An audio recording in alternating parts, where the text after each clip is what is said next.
Dear students, we are studying Ashoka the Emperor who gave up war. And this is the third part of this chapter. And today we'll start with the topic Ashoka's messages to his subjects, means to the people. What message he gave through his inscriptions found in various cities in India at present time.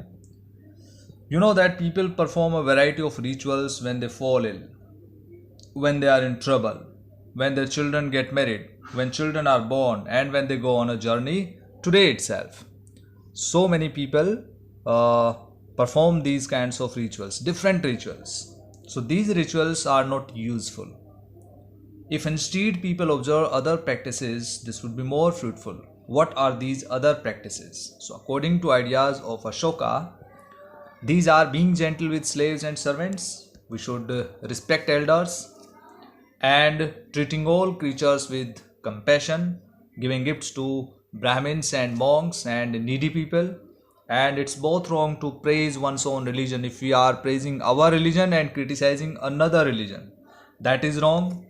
Each one should respect the other's religion. If one praises one's own religion while criticizing another's, one is actually doing greater harm to one's own religion. So it's also very harmful for our religion. So therefore one should try to understand the main ideas of another's religion and respect it. So all the religions are equal and all should be respected. Pandit Jawaharlal Nehru, the first Prime Minister of India, wrote, he edicts towards the idea of Ashoka. Instructions still speak to us in language we can understand and we can still learn much from them. So we can easily identify the Ashoka's message we are following and we should follow today at present time. So all these kinds of ideas, like we should respect others, we should respect all the religions, we should not practice or perform unuseful practices, whatever do ritual practices like that. So this was the message of Ashoka to his subjects. This is the language, Brahmi language. Below the Brahmi script, most modern Indian scripts have developed from the Brahmi script. You have to remember, over hundreds of years. Here we can see letter A. This is in early Brahmi.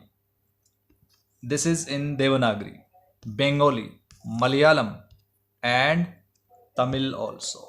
So in different languages, the direct impact of Brahmi language. Elsewhere you can see in this image China Wall. This is the Great Wall of China. So let's discuss about it. Somewhat before the time of Mauryan Empire, about 2400 years ago, emperors in China began building the Great Wall. So dear students, you should note down that the Great Wall of China was built in 221 BC. 221 BC, and it was built by Qin Shi Huang. Qin Shi Huang. He was the emperor of China at that time, King Qin Shi Huang. He ordered to build the Great Wall of China, and it was made up largely of soldiers and convicts. It is said that as many as 4 lakh people, how many people? Approximately 4 lakhs people died during the construction of the wall. Many of these workers were buried within the wall itself. So it is said, and it's written in various books. So the wall is about 6400 kilometer long and is made of stone and brick with a road along the top. You can see in the images several thousand people worked to build the wall, and these are watch towers all along at distances of about 100 to 200 meter. So it was meant to protect the northern frontier of the empire from pastoral people. Ashoka built the roads and other constructions he did for the welfare of people, but emperors of China built this wall for the protection and to protect them from rest of the people who could come from the Central and Northern Asia. And now, with the help of this map, we'll try to understand the different routes. Silk route, including silk routes. These were the different routes in the world, especially in Asia and between the Europe, connecting for trade and commerce. So let's discuss about it. This is Mediterranean Sea.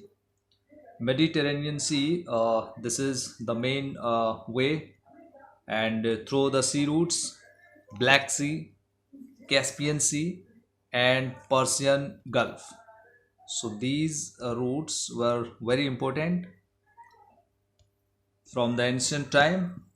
So try to identify these routes.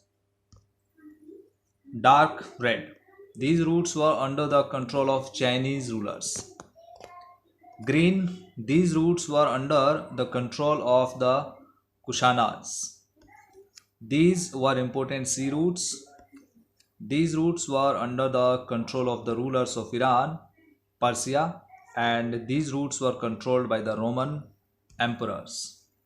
So in this way, for example, Roman emperors' routes controlled by Roman emperors. These were Rome through Mediterranean Sea, and after that through the Sisma and Red Sea.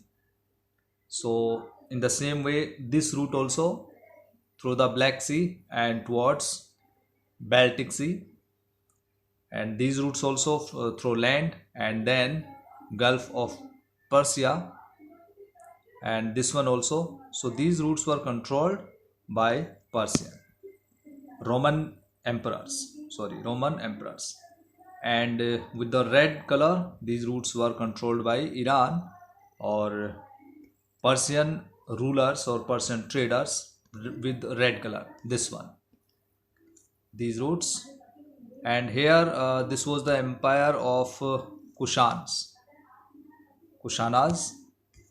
Another map, this one. This is particularly, this route is controlled by Chinese rulers, as we can see in the map.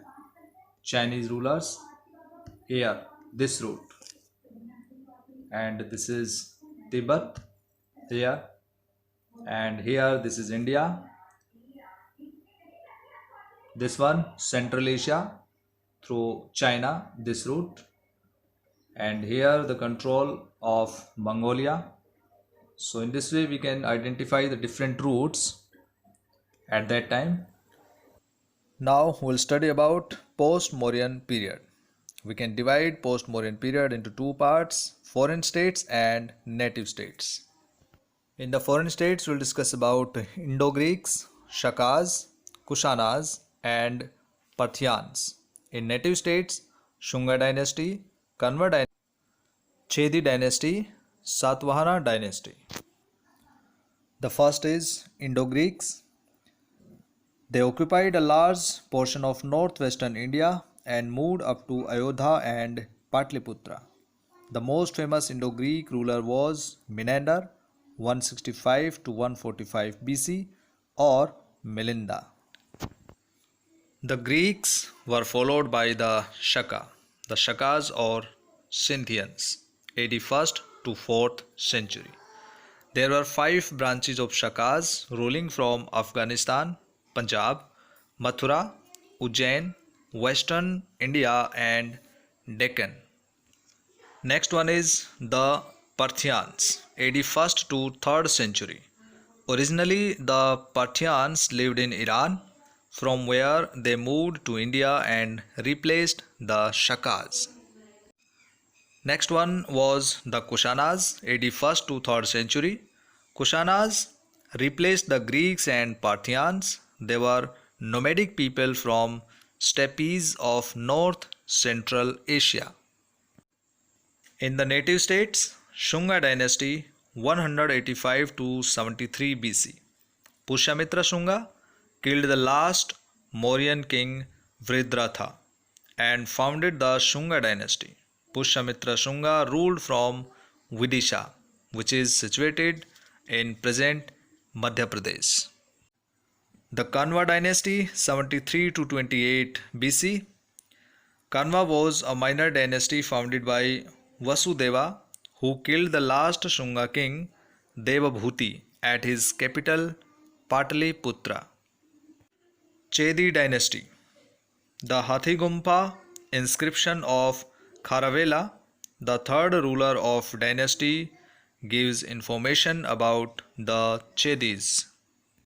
And finally, Satvahana dynasty, 60 BC to 225 AD. The Satavahanas dynasty was founded by Simuka after the assassination of last Kanva king Susarman. Gautami Putra Satakarni was the greatest ruler of this dynasty. So dear students, in this way we have completed this chapter. Revise the chapter with the help of textbook. Thank you. Have a nice day.